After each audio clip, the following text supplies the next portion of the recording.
Ravi Govindia is the leader of Wandsworth Council, where he's been a councillor since 1982, and he took over as leader in 2011. And Ravi was also a member of Lord Heseltine's expert panel on estate regeneration. Now, Ravi, the NLA has recently opened its Changing Face of London exhibition, looking at the massive growth that has taken place in the capital over the last 15 years. And that, of course, features Vauxhall, 9 Elms and Battersea, VNEB for short. And I well remember when Sir Simon Milton launched the OAPF for VNEB at NLA in 2009. And an awful lot has happened since then, and a huge amount of development taking place. Can you tell me about your involvement? Well, in 2009, I was in charge of strategic planning in Wandsworth, and previously had been a planning, development control side of planning for about 2 decades in one way or the other. And we'd always looked at Battersea Power Station as one of our critical development sites.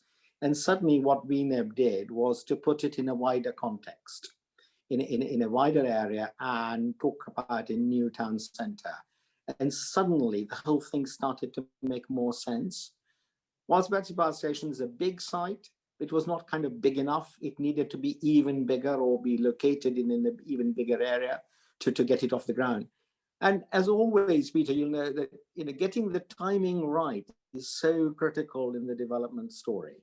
So we got the timing right just as we were sort of building out of the last recession.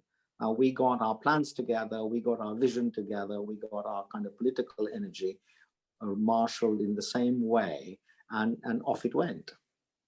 And what's happening there is incredibly exciting. And it's good to know that even during the pandemic, most of the sites that are already under construction are plowing ahead. Sure, there are ones that haven't started, will take a little while to come to fruition. But we've got, most of the big sites bubbling away, building out, people moving in, people making this. And with the density we have created, it is genuinely going to be a place where you can live, work, and play. The 15-minute city is really, really a reality there. Yeah, and you've got new infrastructure as well as a part of the bargain. Yes, so absolutely. And we had a conversation with Andy Byford a couple of days ago about the NLE, and it's on target for an autumn next year opening, which is important, an important catalyst to get the whole thing going. But more than NLE, I mean, we've got soft infrastructure, the linear park, which will create that kind of hinterland for people to relax in. But there's a planned school, a health centre, which in the Peabody development coming through again, just signed an arrangement with the health authority to kit that out when it's ready. So a lot of the building blocks of creating that 15-minute city in terms of hard, soft infrastructure, variety of uses, a high street, an entertainment place, an art strategy, cultural milestones everywhere. All of that's kind of coming together very nicely. Now, looking at other development in the borough today, I mean, you've got a target to build 1,000 homes on your own development sites, and many of them smaller sites. How's that going? Because smaller sites are traditionally more complicated to deliver, aren't they? Again, I mean, once it's got a bit of a record on doing sort of creative work around our estates. So I mean, you'll remember that we pioneered something called the hidden homes, where we used the garages and undercrofts and so on, and refurbished them. So firstly, it was a designing out crime strategy, but it created homes as well. And about 400 or 500 homes were delivered through that program. And I posed the bigger challenge to the officers and said, well, there must be more than this that we can do. There must be scraps of land. And we have, so this is a scheme we did in Battersea on the Doddington estate, where we built extensions to linear blocks. So there was a scrappy bit of land at the end of the linear block, and we just added the same height, just one of the row of vertical row, as it were, or flats. Created 38 units on that one. And I thought, well, that was an example we could take elsewhere. So we've got 3 sites at the moment with proper planning permission in place, and we're procuring a construction for that. We've got a site in Shuttleworth Road, just on the other side of York Road, Winstanley, where we are building out move-on accommodation for the estate regen. We've got 57 flats in the shadow in 9 Elms area, in the shadow of the big tower blocks.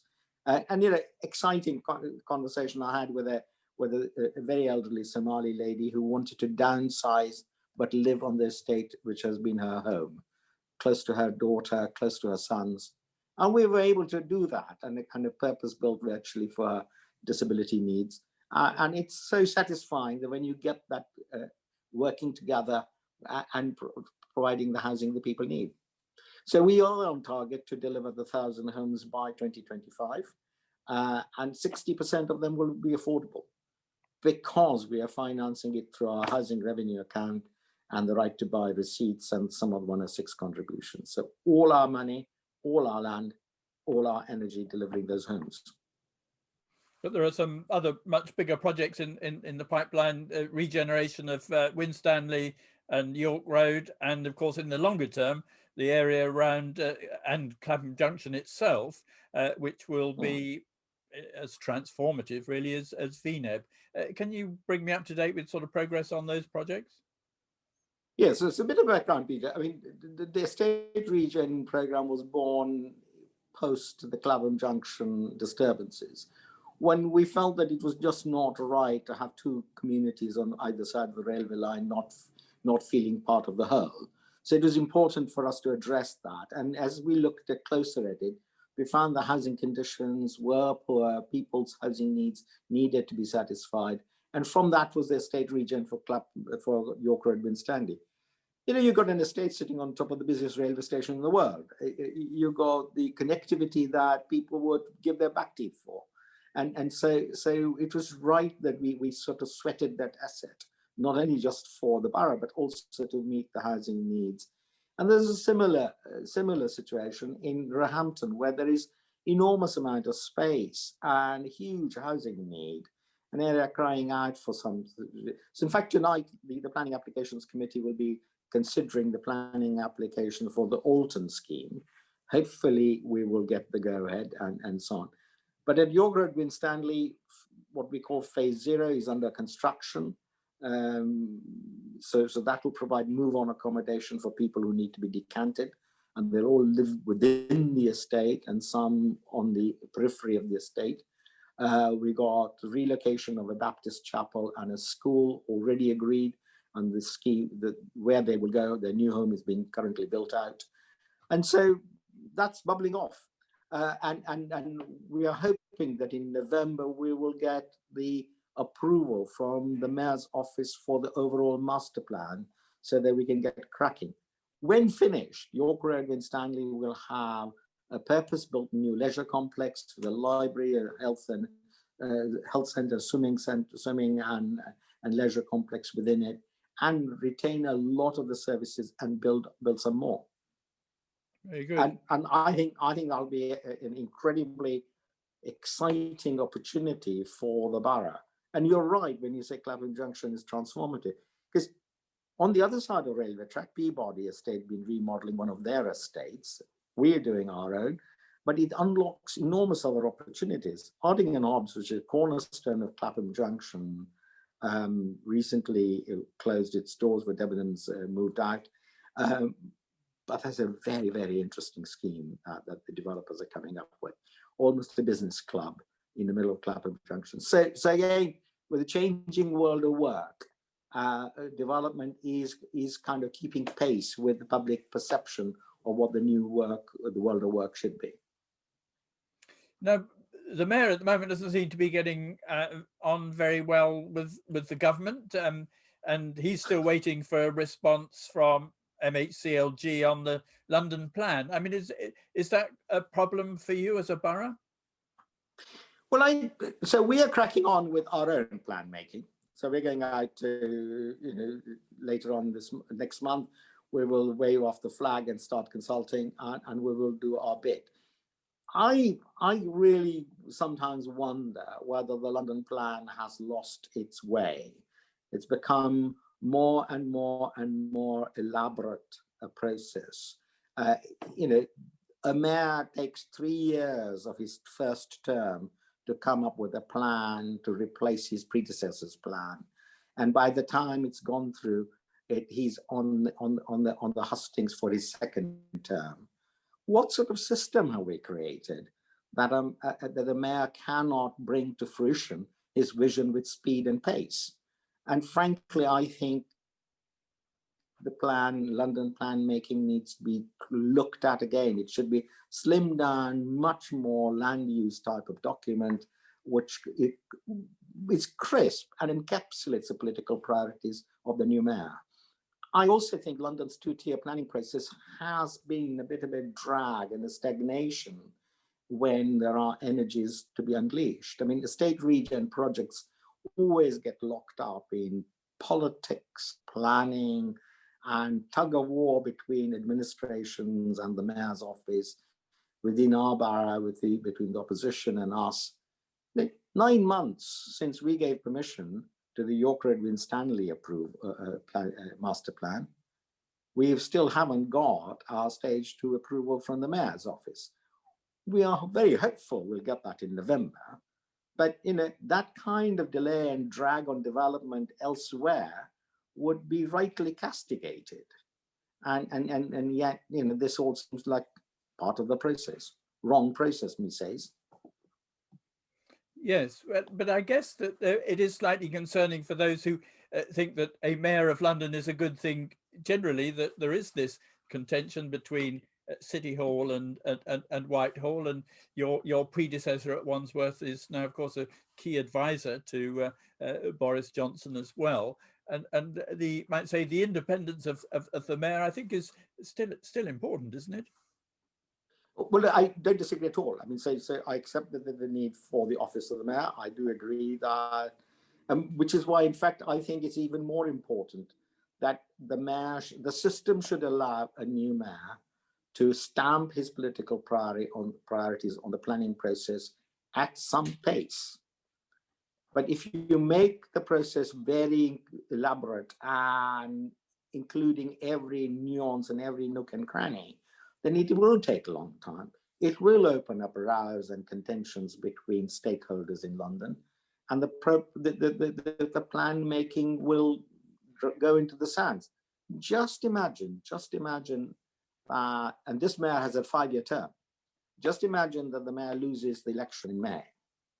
He will not have a London plan. 5 years of effort would have been gone into nothing, and none of us will be wiser. There'll be a number of planning processes, applications which have been half made on old plan, half made on an emerging plan, and nobody will be anywhere like certain of what to do next.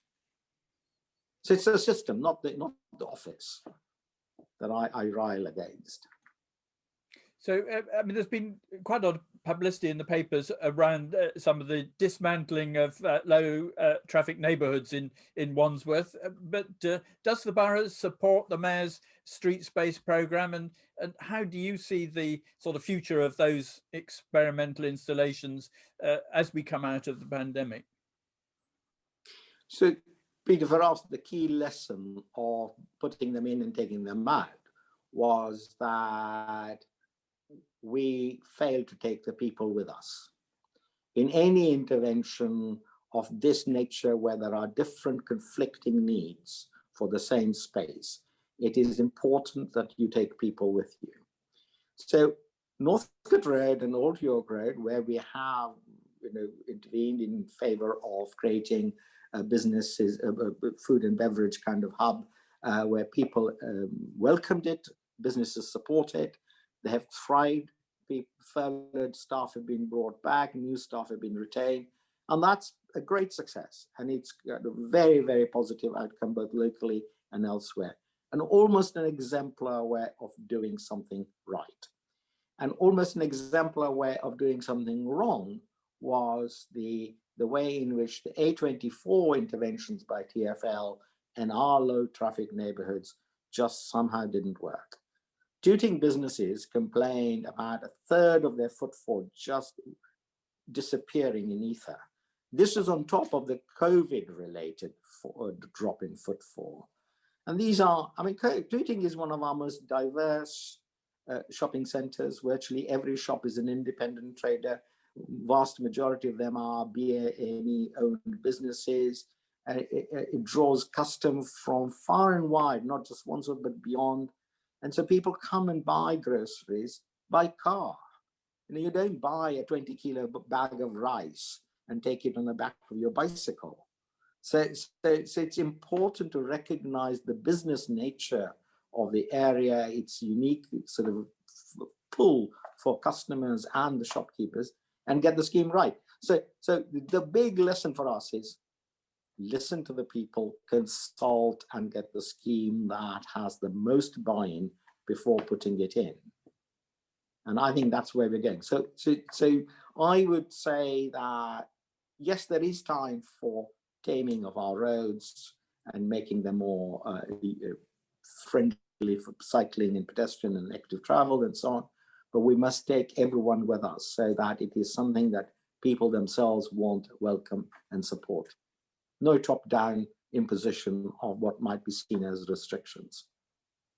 I think you're absolutely right. Bringing people with you is very important, because actually a sort of pan-London survey, which was done, does show that people are generally in support of the idea of low traffic neighbourhoods. But as you say, it's the way it's implemented which is so important. So, yeah. And the thing was that, no, sorry, just going to, the thing was that, creating a new cycle lane along A24 seemed kind of fine on paper. But when there were no loading bays allowed for the shops, and the disabled people could park in their parking bays, and people couldn't pick up their groceries, and there were no cyclists on this new blue swathe, and people sort of said, well, I'm losing out, and they're not even taking advantage of it. This just doesn't seem to be right. Now, you grew up in Uganda, and something I was unaware of until I did a bit of research for this interview is that you're involved in supporting local communities and mountain gorilla conservation there. So tell me a little bit more about that. Well, I'm delighted to talk about that. A friend of mine set up a safari company in Uganda just shaped under 25, just over 25 years ago. And in fact, he is the pioneer. He pioneered opening up of Uganda, coming out of a post-war, post-civil war kind of a world. And then eventually went into Rwanda, which was another country devastated by strife. And both countries' great asset, of course, is the mountain gorilla, unique lands, unique sort of ecology within which this community lives across 3 countries, all driven by conflict. And so the company called Volcano Safaris set up both ground handling and lodge operation. So operates lodges in Uganda and Rwanda. And I've been involved. I've been very fortunate to be asked by my friend to join him. And so I've done various things. Occasionally sort of drawn sketches of what the kind of kitchens should look like, or where we should position the bathrooms, and where we should put the swimming pool, and what should the kind of the bandas, as we call this, kind of chalets, should look like. So a bit of a kind of impromptu architecture as well, using vernacular styles to build places which hug the landscape and live within the landscape, but at the same time also making sure that tourism is in harmony with both nature, the conservation of the mountain gorillas, but also support of the marginalized communities whose livelihoods are intricately linked with the ecology of the forests and the mountains. So it's a great antidote to planning in 9 Elms. So when I go there, I sort of forget all about Wandsworth and concentrate on something very different. Very good. Well, thank you very much, Ravi, for sharing your thoughts. I would say, as a keen cyclist myself, I'd be quite happy to carry a 20-kilo bag of rice on the front of my bicycle. But these are debates which I think local communities are going to be having for quite some time to come. So thank you very much for your insights. Well, thank you, Peter. Good to talk to you.